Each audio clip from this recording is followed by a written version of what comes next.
अच्छा नहीं है, चारों तरफ कोड़ा ही कोड़ा। আসলে সত্যি ধন্দে পড়ে গিয়েছিলাম এবারের মতো ট্রেকটা হবে কি না, তার কারণ সারা রাত কোহিমায় বৃষ্টি হয়েছে, আজকের সকালেও পুরোপুরি হোয়াইট আউট। যদিও শেষ পর্যন্ত দোনামোনায় বেরিয়েই পড়লাম। বেরিয়ে আমরা সোজা চলে এলাম বিওসি পয়েন্ট। এখান থেকে আমরা পাবো ভিসামা পর্যন্ত যাওয়ার গাড়ি। এই ভিসামা থেকেই আমাদের যেতে হবে জুকু ভ্যালি, যেখান থেকে আমাদের ট্রেকটা শুরু হবে, এবং হাসি মুখে দুজনে বেরিয়েই পড়লাম। কেউ যদি একা ট্রিপে যান বা দুজন বা তিনজন যান, তাহলে চেষ্টা করবেন কোনো একটা গ্রুপের সঙ্গে সাম আপ হয়ে যাওয়ার। আমাদের যেমন বিওসি পয়েন্টে দেখা হয়েছিল একটি আসামের গ্রুপের সঙ্গে, এবং তাদের সঙ্গে আমরা সাম আপ হয়ে বা একসাথেই আমরা গিয়েছিলাম জুকু পয়েন্ট পর্যন্ত। তার ফলে ভিসামা থেকে যে গাড়িটা নিতে হয়, সেই গাড়ির 1500 টাকাও যেমন ভাগ হয়ে গিয়েছিল, পাশাপাশি আমাদের বিওসি পয়েন্ট থেকে ভিসামা যাওয়ার ভাড়াটাও কিন্তু ভাগ হয়ে গিয়েছিল। তার ফলে অনেকটাই বাজেট ফ্রেন্ডলিও হয়ে যায় এবং একটা গ্রুপও পাওয়া যায়। আর সেই হচ্ছে আসামের গ্রুপটা। এই 4 জন বন্ধু এসেছিল, তাদের সঙ্গে আমরা ট্রেকটা করি। কোহিমার বিওসি পয়েন্ট থেকে ভিসামা পৌঁছতে খুব বেশি হলে সময় লাগে 1 থেকে 1 ঘন্টা 15 মিনিট, কিন্তু আমাদের আরও বেশি সময় লেগেছিল, প্রায় 2.5 থেকে 3 ঘন্টা। তার কারণ এই রাস্তায় ল্যান্ডস্লাইড হয়েছিল একটা, তার ফলে আমরা অনেকক্ষণ আটকে ছিলাম এবং আমাদের ট্রেকটা শুরু করতে অনেকটা সময় লেগে গিয়েছিল।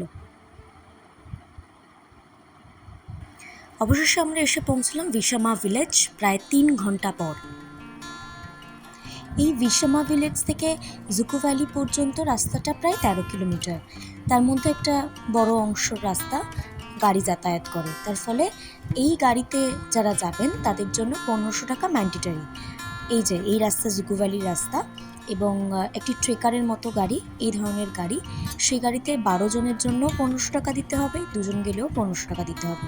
তাই এই গাড়িতে একটা গ্রুপ পেয়ে গেলে এই 1500 টাকাটা ডিভাইড হয়ে যায়। আমরাও এই গ্রুপের সঙ্গে গিয়েছিলাম। অনেকেই ভারী ব্যাগ নিতে চান না কিংবা লাইট ওয়েট ট্রেক করতে ভালোবাসেন, তারা যেটা করতে পারেন, এই ভিসামা থেকে টেন্টিং বা ট্রেকিং ইকুইপমেন্টস ভাড়া নিতে পারেন। সমস্ত কিছু এখানে তাদের কাছে অ্যাভেলেবেল এবং একদম ঠিকঠাক দামে পার নাইট বেসিসে। এখান থেকে রাবার বুটসও পাওয়া যায়।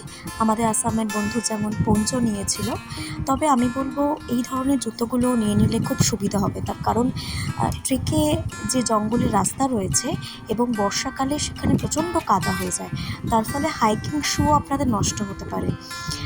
আমরা যদিও নিইনি, যদিও পরে বুঝেছিলাম এই জুতোটা নিলে ভালোই হতো। ভিসামা থেকে এই 8 কিলোমিটার রাস্তা, মানে ট্রেক পয়েন্ট পর্যন্ত একদম খারাপ রাস্তা, মানে এবড়ো খেবড়ো তো বটেই, জল কাদা জঙ্গলের রাস্তা, এবং তার জন্যই এখানে বড় গাড়ি বা এই ট্রেকার গাড়িগুলি সবচেয়ে বেশি ব্যবহার হয়। অন্য ছোট গাড়ি কিন্তু এখান থেকে যায় না। এর থেকেও খারাপ রাস্তার সামনে ছিল। এই গাড়ির রাস্তাতেই রেস্ট হাউসটা পড়বে, মানে যেখান থেকে জুকু ভ্যালির রেজিস্ট্রেশন অথবা পারমিশন করিয়ে নিতে হবে। রেজিস্ট্রেশন বা পারমিশনের জন্য 100 টাকা পার হেড, এবং যদি সঙ্গে ক্যামেরা থাকে তাহলে 200 টাকা লাগবে। আমাদের দুজনের জন্য লেগেছিল 400 টাকা। যদিও বলে দিই, এটা কিন্তু আইএলপি নয় বা ইনার লাইন পারমিট নয়। নাগাল্যান্ডে আসতে গেলে কিন্তু ইনার লাইন পারমিট অবশ্যই করাতে হয়। এই আইএলপি মূলত কিন্তু নাগাল্যান্ড ট্যুরিজম ডিপার্টমেন্টের যে ওয়েবসাইট, সেখান থেকে দেওয়া হয়। 50 টাকা নেবে, অনলাইনে আপনারা অ্যাপ্লিকেশন করতে পারবেন।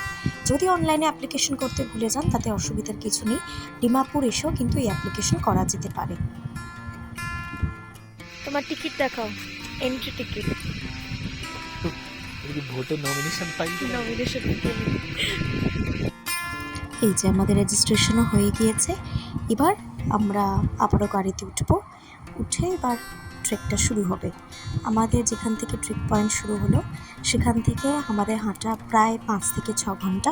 একটু হাতে সময় নিয়ে আমরা হেঁটেছিলাম বৃষ্টির মধ্যে, মাঝে মধ্যে বৃষ্টিও আসছে, রাস্তাঘাট একটু কাদাও হয়ে রয়েছে। তো এখান থেকেই আমাদের ট্রেক শুরু হলো। কিন্তু ট্রেকের গল্প আজকের নয়, ট্রেকের রুট কেমন, কতটা রাস্তা, কীরকম রাস্তা, এই সমস্ত কিছু নিয়ে নেক্সট ভিডিওতে আপনাদের ডিটেলসে জানাবো। আপাতত টাটা।